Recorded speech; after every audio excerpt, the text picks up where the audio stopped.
And Uber CEO Dara Khosrowshahi, who from now on will be called DK because I cannot pronounce his name correctly, has just wrote a letter, a memo, an email to Uber employees.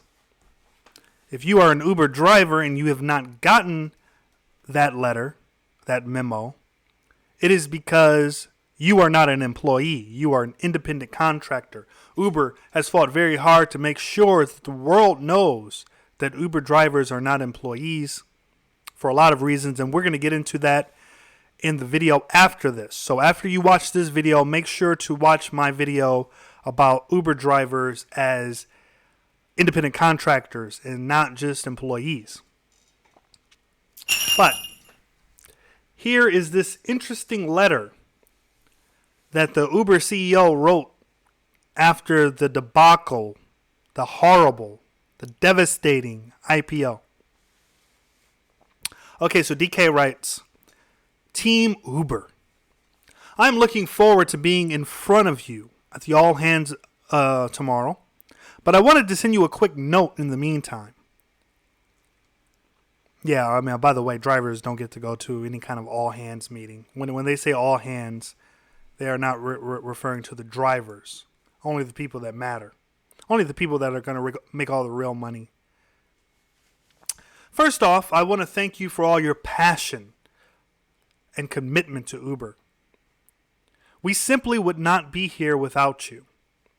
Like all periods of transition, there are ups and downs. Obviously, our stock did not trade as well as we had hoped post-IPO.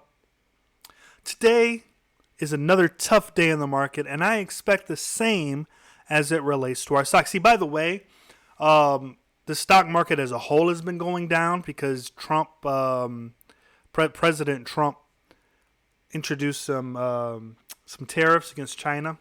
So kind of bad luck for Uber that their IPO happened right when Trump decided to wage war, economic war against China. But like all periods of transition, they're okay. All right. So, but it is essential for us to keep an eye on the long-term value of Uber for our customers, partners, drivers, and investors. Every stock is valued based on the projected future cash flows, profits that the company is expected to generate over its lifetime. There are many versions of our future that are highly profitable and valuable, and there are, of course, some that are less so.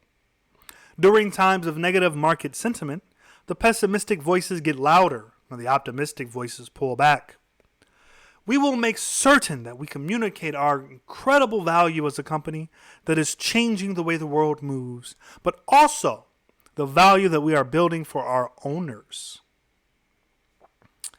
But there is one simple way for us to succeed. Focus on the work at hand and execute against our plans effectively.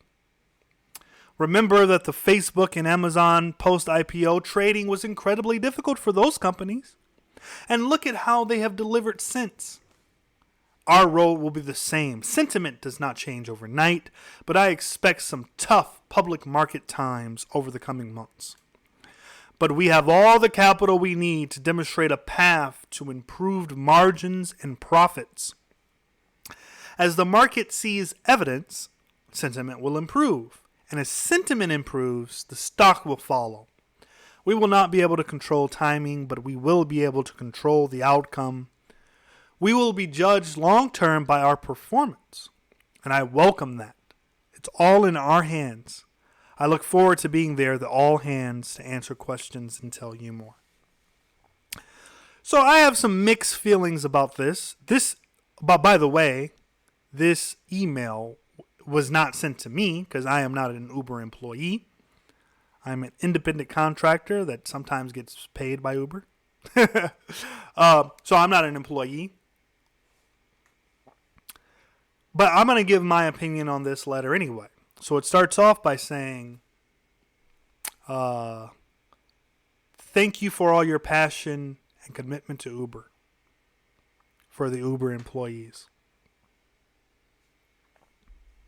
Meanwhile, there are Uber drivers out here working 12 hours a day, sometimes 7 days a week, busting their tail.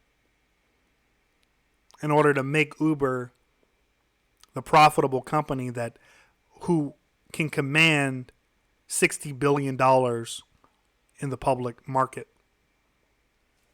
But for those Uber drivers, they are not included in this email because they are not employees. It said that it is essential for us to keep an eye on the long-term value of Uber for our customers, partners, drivers, and investors. I would so love if Uber can somehow change the narrative that is sort of disconnecting the drivers from Uber itself. Because as I've said repeatedly on this channel, I am Uber's biggest fan. I love Uber Eats.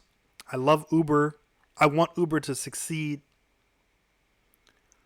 But like all corporations in America, they have eschewed the common person, the little guy, and they have sacrificed them on the altar of profit. So it's ironic that the IPO has failed so poorly, considering that they sacrifice maybe their moral compass a bit in order to gain a buck. So it said every stock is valued on the basis of future cash flows and profits that the company is expected to generate. I am a big fan of Uber's prospects. Part of the reason I am is because I do believe sooner than later, sooner than we probably expect, they will have self-driving cars in America and the world. But as 5G moves closer and closer to America, the prospects of driverless cars are becoming more and more optimistic. And part of their plan that they want to execute, it says, our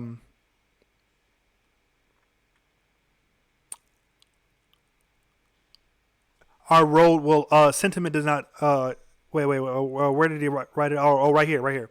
He says, but there is one simple way for us to succeed: focus on the work at hand and execute our plans effectively. Yeah, one of their plans is to get rid of all the drivers. That is one of their main plans. One of the roadmap for them for profitability for Uber and Postmates, by the way, is to get rid of the human element altogether. Get rid of the human element and reap all the rewards for themselves and their shareholders. If you're an Uber driver and you really want to make money with Uber, long term, I mean real money, you should probably invest in the IPO. I believe that Uber is going to succeed. I don't believe that the drivers will succeed long term because they won't exist anymore. In 3 years, 4 years, okay, let's be pessimistic. Let's say 10 years. Let's say that everyone thinks that and I don't know why they think this, but everyone thinks that, the self-driving car thing is just pie in the sky. It's just, it's never going to happen. I mean, everyone who thinks that is vastly underestimating the power of 5G that's coming very good. It's already here. In fact, yesterday I just read an article about Verizon actually having the first 5G phones out on the market in America. So 5G is here. And with 5G, you get low latency. And with low latency, you get cars that can actually run without killing someone.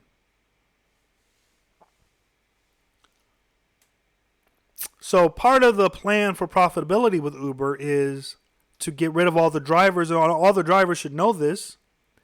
And yet, at the same time, Uber, you know what it reminds me of? It's like a sports analogy.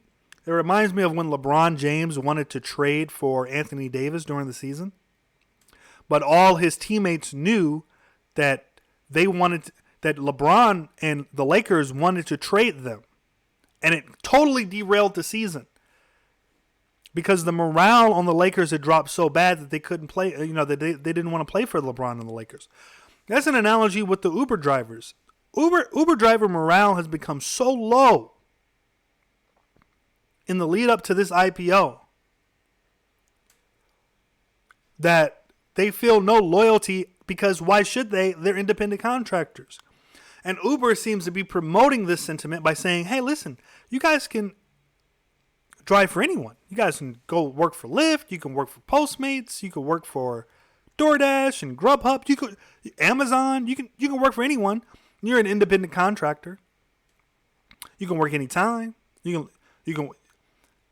So why should we consider you an employee? Why should we give you any benefits? Why should we care about you?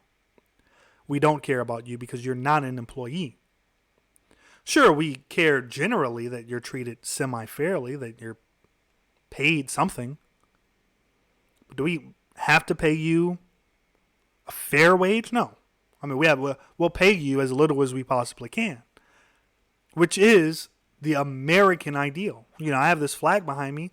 That is what capitalism is all about. I'm not begrudging Uber. I'm not mad at Uber. So it might seem like I'm being negative towards Uber, but I'm not.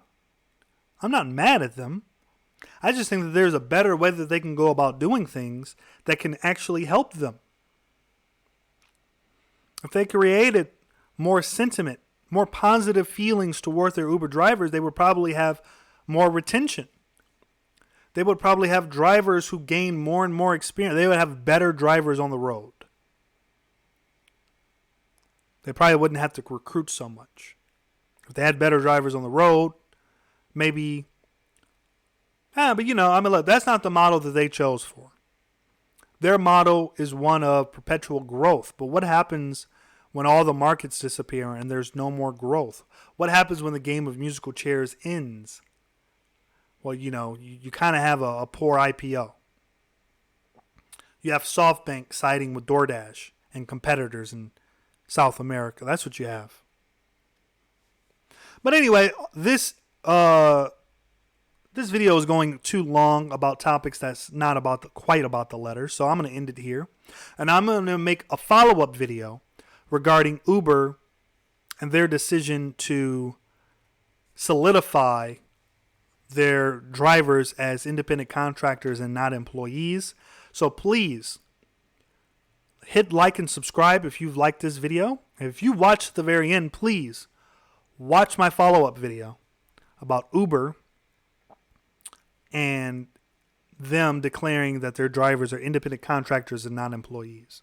And as always, remember to drive and thrive.